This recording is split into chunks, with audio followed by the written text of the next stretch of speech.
সোনামুড়ায় গোমতী হোটেলের ২০৮ নম্বর কক্ষ থেকে বিপুল পরিমাণ নেশার সিরাপ উদ্ধার করেছে পুলিশ। ঘটনায় কলকাতার এক যুবক সহ মোট ৪ জনকে আটক করা হয়েছে। পুলিশ সূত্রে জানা যায়, আটক যুবক প্রথমে নিজেকে সেনাবাহিনীর সদস্য বলে দাবি করলেও জিজ্ঞাসাবাদে সেই দাবি ভুয়া বলে প্রমাণিত হয়। একই কক্ষ থেকে বেজিমারার স্থানীয় আরও ২ যুবককে আটক করা হয়।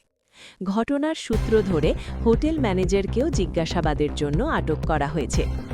আটক ব্যক্তিরা হলেন মোহাম্মদ তাহিদুল, বাড়ি কলকাতা; ইকবাল আহমেদ, হোটেল ম্যানেজার, বাড়ি মধুবন; জাহাদ মিয়া, বাড়ি দক্ষিণ বেজিমারা; জাহিদ হাসান, বাড়ি দক্ষিণ বেজিমারা।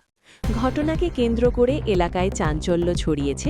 পুলিশ পুরো বিষয়টি তদন্ত করে দেখছে এবং নেশার সিরাপ পাচারের সঙ্গে আরও কেউ জড়িত আছে কিনা তা খতিয়ে দেখা হচ্ছে।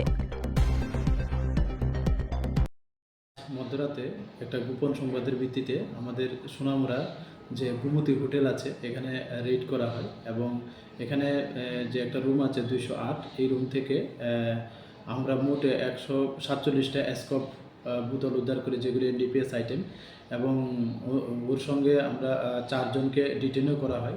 তো একজনের বাড়ি কলকাতা, ওয়েস্ট বেঙ্গল, ওনার নাম হলো এমডি তাহিদুল, বয়স ৩০ বছর, এবং অন্যজন হলেন ইকবাল আহমেদ, ওনার বয়স ৩৩ বছর, এবং উনি সোনামুড়া থানার অন্তর্গত মধুবনের ওনার বাড়ি।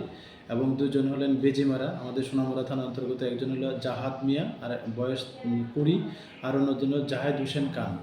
তো আমরা এই নিয়ে আমাদের সোনামুড়া থানাতে একটা এনডিপিএস দ্বারা মামলা নেওয়া হয় এবং আজকে আমরা ওনাদের মহামান্য আদালতে প্রেরণ করব after observing all legal formalities. আর ওনাদের জিজ্ঞাসাবাদ চলছে এবং ওনাদের জিজ্ঞাসাবাদে আরও অনেক নাম বেরিয়ে আসছে। তো আমরা এগুলি ভেরিফিকেশন করছি এবং ভেরিফাই করে যদি তাদের সত্যতা এবং এভিডেন্সের ভিত্তিতে আমরা অবশ্যই যারা এটার সঙ্গে যুক্ত থাকবে আমরা আইনের আওতায় আনব।